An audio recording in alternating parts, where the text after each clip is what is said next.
Nondik dator Donostia izena? Hauek dira 4 teoria ezagunenak. Koldo Mitxelenaren teoria da onartuena. Filologoaren arabera, Donostia San Sebastian izenetik dator.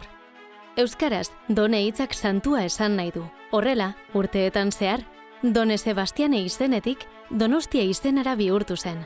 Don Ibane, Don Estebe edo Done Jakue bezalako euskal izenekin gertatu zen bezala.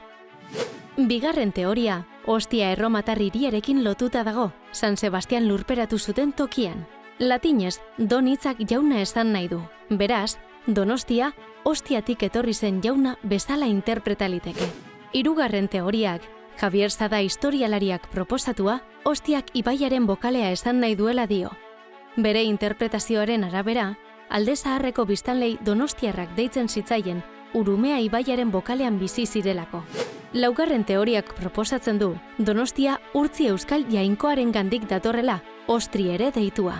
Zerua irudikatzen duen jainko pagano bat da, osteguna eta ostirala astearen izenen jatorria.